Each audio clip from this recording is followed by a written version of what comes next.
Okay, Ash, you have a job to do, the Foxkin says to himself as they walk through the forest. Mr. Helen is trusting you to get these herbs, and I won't let him down. As with a look of determination on his face, he begins to trek to fulfill his order given to him. Okay, Mage Whisker, Werewolf Bloom, and Lizard Cap. Ash reading a list of herbs. Okay, I think I know where I can get some of these, he says to himself. Moving from tree to tree using his fox-like grace, he's able to move quick without too much issue. Let me see, I got those. Oh, I need the lizard cap. I think it's in a cave nearby. As he looks around, trying to get his bearings, Ash walks through the forest, and he can't help but admire the beautiful sights he's seeing. Oh, the macaw tree is so beautiful today. As he twirls underneath it, its bright red leaves, his skirt fluttering in the wind, and he takes a seat under the tree and smiles. Mr. Helen is so nice. I'm glad he wasn't upset with me. Reaching up and touching his blushing face, thinking about the gag and how it made him feel. As Ash sits there, he hears a loud rumbling sound that snaps him out of his daydream. He places a hand over to his stomach. Oh, I forgot to eat again. Pulling his pack closer, he pulls out a loaf of bread wrapped in paper in a little tiny jar of milk. He takes a bite of the savory bread and leans back against the tree. Miss Mina makes the best bread. I need to stop by after work and pick up something for dinner, he says to himself for taking a sip of milk. Ash wipes the crumbs off his skirt before doing a big stretch with a cute yawn as he stands up. Okay, now that's taken care of. Off to the cave, the foxkin says with his head held high as he begins in the direction of the cave. The forest at this time of day is teeming with life, birds and other creatures moving around and making song-like chirps. The faint glow of blue and purple wisps dancing in the wind, the forest is alive with whimsy. Ash even notices an odd raven sitting on a tree branch. Ash comes upon the mouth of the large cave opening. A faint smell of damp earth and fresh water dances across his nose. Moss hangs down over the entrance, creating a sort of like natural curtained door. Okay, this is the cave. The cave. The cave. An echo reverberates down the cave opening, repeating the foxkin words. Ash tenses up before walking into the cave. Wow, this cave is huge. Wish my burrow was this big. Looking around, surprised at the size of the cave, he pulls out a scroll and begins to read it. Oh, it's too dark to read in here, he says before reaching into his tunic pocket and pulling out a small white gem. On the string it says, Kun av Tamar. Ash says as the gem glows bright white, lighting the way before him. He then attaches it to his breast pocket of his corset tunic. Okay, much better. Now to find those herbs. As the foxkin delves deeper into the cave, the walls become slick with moisture and the air gets colder. It's cold down here. I should have brought my jacket with me, he says, rubbing his arms with his tail to warm up. Walking down the spiraling layout of the cave, it comes into a large clearing. This underground area has a tall ceiling with stalagmites and stalactites covering the area. Also, the sound and smell of rushing water catches the foxkin's attention. Oh, an underground river. I wonder where it flows to. As he walks into the cave, only the sound of clacking is heard from his heels with every step he takes. Looking around the room, he stops as he spots what he came for in the corner of the room. There it is, the lizard cat, he says excitedly, as the sound of his heels reverberate through the cave as he races to it. Okay, I need to be careful with this. He pulls his bag off his back and slides it in front of him.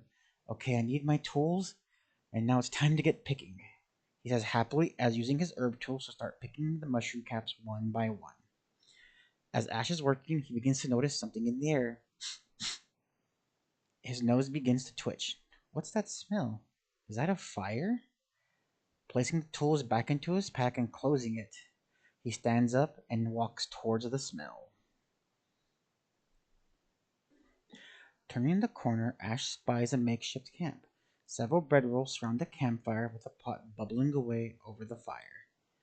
Uh, Hello, anyone there? He says, letting his curiosity get the best of him. Not hearing anything back, he moves away from the campsite. I guess they're not here, he says, heading back to his pack and tools. As Ash begins to move away, he hears a sound of footsteps and part of a mumbling conversation. He dives behind some rocks to hide as three short bearded men and one bearded woman are walking to the camp. Ash has never seen such creatures in his life and is curious about them. Oh, who are they? I've never seen them around Tolkar Esmir before, thinking to himself as he watches intently. The pack of four mysterious creatures start setting things down around the camp as one stirs the pot over the fire, the female of the group stopping before reaching the camp. Hey there, Bella. Food be done, one of the men says. Ash sees the one named Bella kneeling down and picking up a handful of dirt and slowly letting it fall out of the palm of her hand. I know you're out there. You can't hide from Bella the Tracker, she says with authority to her voice. Ash eeks as he droops behind the rock, trying to hide himself. Oh, what should I do? Should I say something?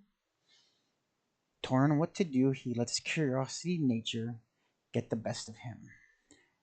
Hopping out from behind the rock, hi, I'm sorry. Ash waving his hand, Bella and the three others are surprised at what they see as big smiles comes across their faces. And who be you, little one? Bella says to Ash. Thinking to himself, I'm not that little, I'm actually taller than you. Snaps out of it before introducing himself. Um, my name is Miss Ash. How do you do? He says while giving a curtsy. Bella approaches. Well, Ash. I'm Bella. This is Torque. That's Opie, and that's Dom. Ash waves to all of them with a smile on his face. Bella motions Ash to come closer. Hey there, Ash. Come here and sit a while. We're new in these parts, and we found this cave to set up camp. As she points to a crate for Ash to sit on. What brings you in here, little one? Ash slowly takes a few steps closer. I'm here picking herbs and fungi. Bella turns her head and smirks to the other three. Well, that sounds great, Ash. We're collecting things too. Maybe you can help us, Bella says as she takes a step closer to the timid foxkin. Sure, I can help. What are you collecting, if I may ask? He says as slowly walking to the four short creatures. Bella with a grin on her face. Well, you see, dear, we're doing kind of what you're doing. We're collecting things so our boss can sell them. As Bella places hands behind her back. Ash stopping for a second. Oh, that's great. I guess we're in the same line of work. But what are you collecting? He says, puzzling why Bella didn't say what the others and her were collecting.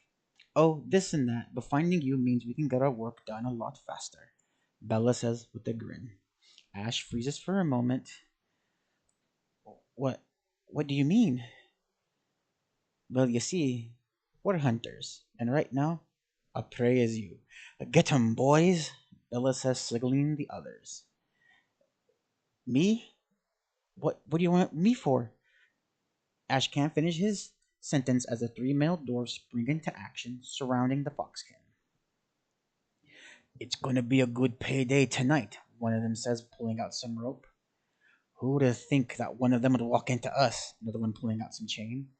It don't matter. Get it before it runs. As the last one has a large sack in his hand. As the three dwarves rush Ash, he dodges two of them, his fox trait activating. Wait, no, what are you doing? Ash, now scared, begins to run away as he feels something wrapping around his ankle and pulling tight, causing him to fall. With a thud, he looks down, seeing the chain with a metal ball on the end has wrapped itself around his ankles. In a panic, he reaches for the chain as one of the three tries to jump on Ash. With a quick swipe of his claws, he scratches the dwarf. Arg, you little bitch, you'll pay for that. With a swift kick from the dwarf, Ash manages to block it.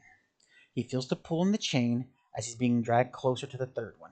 No, no, remember, you get more money if it comes back unharmed, he says, still pulling the chain. Ash, in desperation, summons all the strength he has to yank on the chain, giving him enough slack to free his feet. Stumbling to his feet, Stumbling to his feet, Ash manages to get a few feet away as he feels something impact dead center of his back. Taking the wind and breath out of the foxkin, he turns around to see Bella holding a crossbow, loading a blunt rod. Bullseye, got him, Bella says with a wicked grin on her face. Ash drops to his knees, gasping for air, when he sees the three shadows of the male dwarfs looming over him. Unable to fight and run, he lets out a whimper before passing out. Ash rushes through the forest at a fast pace, darting from side to side. If only I can make it to Tolk, someone will save me. Wakey, wakey. He feels water dripping on his face as he wakes up to see the situation he's been placed in. He didn't get away. He tries to stand up but is unable to move. Looking down, Ash sees he's been thoroughly tied up and is unable to move. Ash lets out a cry but is unable to as he's been gagged. Ash kicks and struggles against his bonds, but they are too tight for him to move an inch. Oh, you're awake. That's good, dear. Afraid you'd be out cold longer. Bella says, standing over the bound foxkin. I bet you're wondering what's going on, eh? Bella grabs Ash's face and squeezes his cheeks. Telling you the truth when I said we're collectors and gatherers ourselves. You see, our boss likes unique things. Treasures, we'll say. And he's gonna pay top price for you. Bella lets Ash's face go before sitting down near the fire. And well, my dear, you're the best treasure we ran into. Once the other three are finished with the preparations for the circle, you'll have a brand new home in the prime material plane owned by our boss. And we're gonna get paid a small fortune. Bella laughs. Tears streaming down Ash's face. What? You're gonna sell me? He begins to thrash. If only my claws can reach the ropes, maybe I can free myself. Thrash all you want, Beauty. You ain't getting out.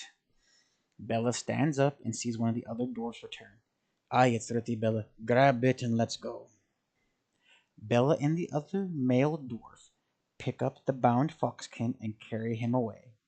Ash, frightened about what's to come, looks up to only see his pack in the corner of the cave, his ears drooping down.